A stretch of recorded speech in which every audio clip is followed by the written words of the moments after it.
Hello everyone, this is GameFrost. In today's new video, what we're going to be doing today is that we're going to be doing a competitive battle between the two low-end GPUs.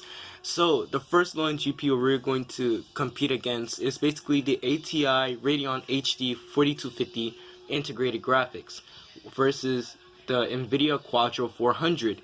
Now I know this might be a stupid video because to be honest, almost every single dedicated GPU can defeat iGPU, but sometimes it might not be the case for this budget battle. So the ATI HD 4250 is basically one of the most popular iGPUs that are soldered into motherboards. Like if you have an AM3 Plus motherboard, there could be maybe a 50% to 70% chance you'll have a 4250 integrated graphics. And I'm not gonna lie, it actually holds up pretty well in some cases, sometimes it doesn't, and we're just gonna see which one does better in most cases. So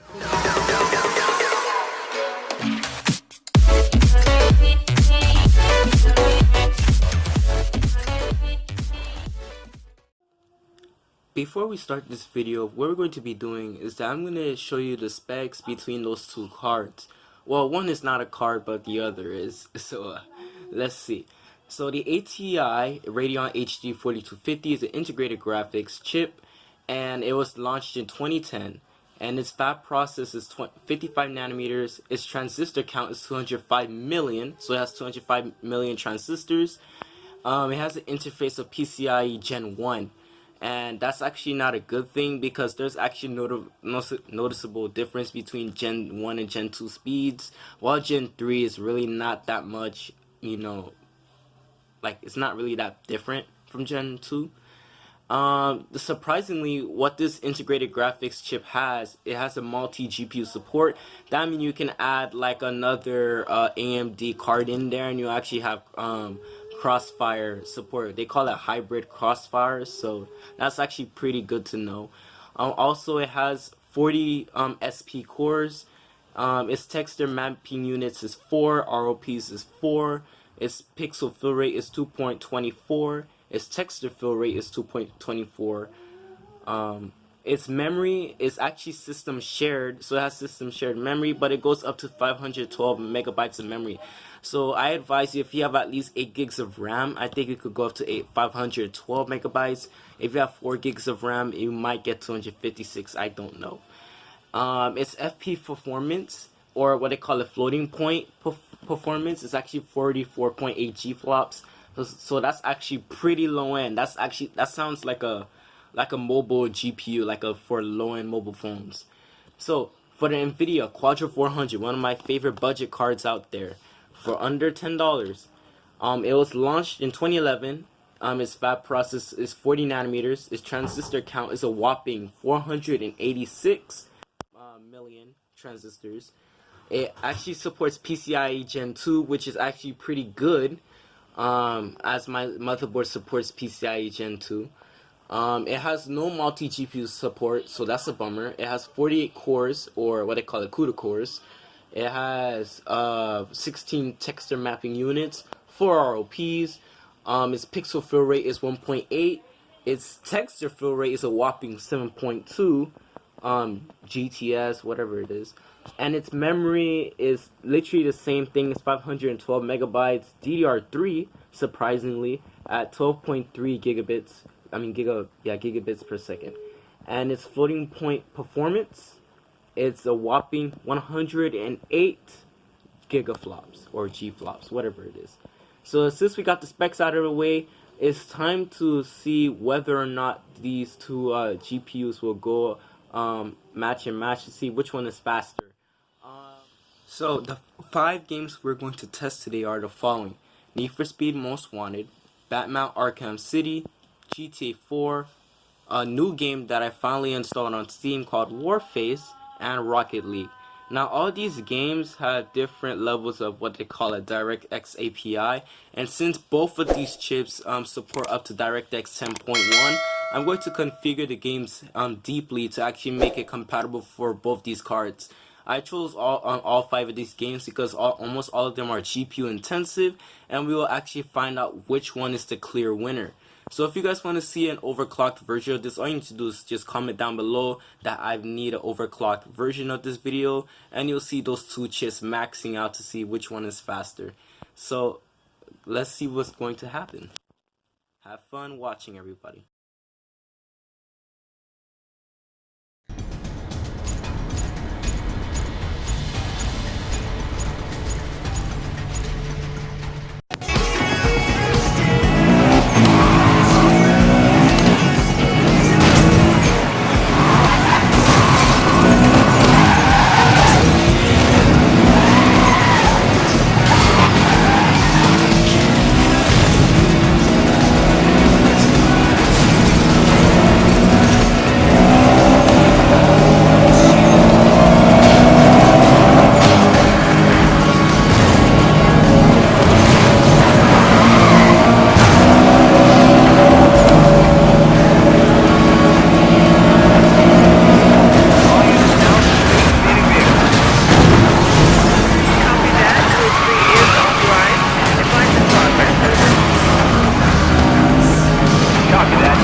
Checkpoint reached.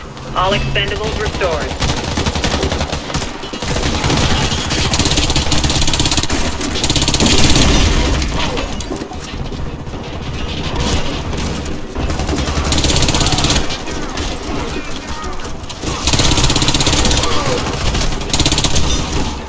helicopter for extraction.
Alright, to conclude this test, we have finally noticed that the Quadro 400 have beaten the ATI Radeon HD 4250 by a large margin.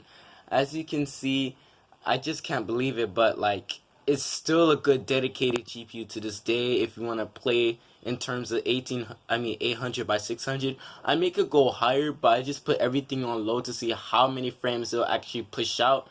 And yeah, typically I tried to open up AMD Overdrive to actually overclock my CPU, but somehow it just didn't let me.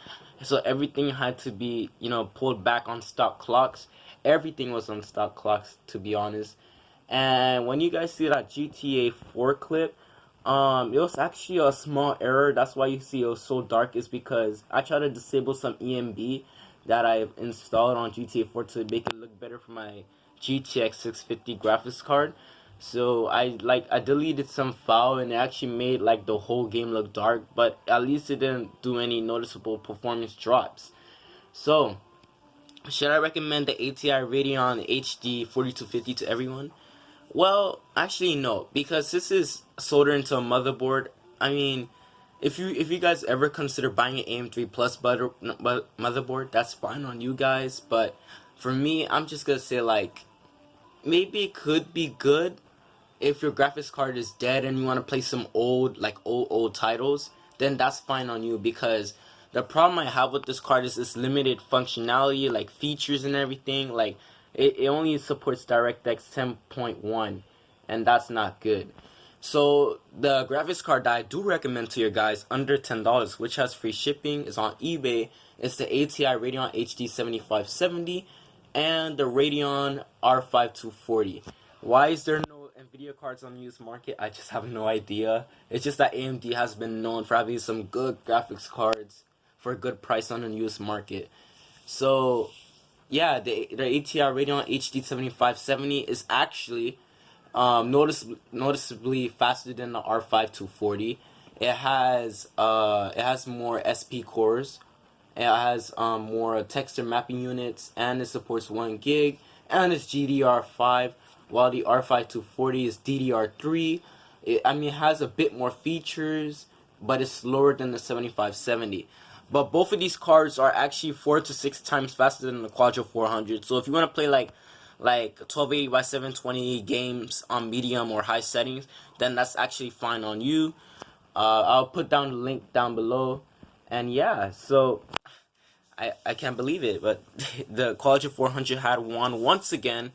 I mean, everybody should have known that, integrated graphics are really not the best thing. Like, if you want to get the most, just get an APU like Ryzen, or probably like an Intel HD graphics 630, but that's actually pretty expensive because it's actually like integrated to like Intel Core i7 9th gen or 10th gen. I have no idea. If you guys want to check out my Discord server, the link will be down in the description. And if you want to see more videos like this, all you need to do is just comment down below and just saying like, oh, I need more GPU or CPU comparison videos, and I'll surely make it. If you guys want me to make a Patreon, just ask me in the comments down below. If you want to, if you want to support me, that would actually be fine. Thank you guys so much for watching. I hope you guys have a very great day. Bye everybody.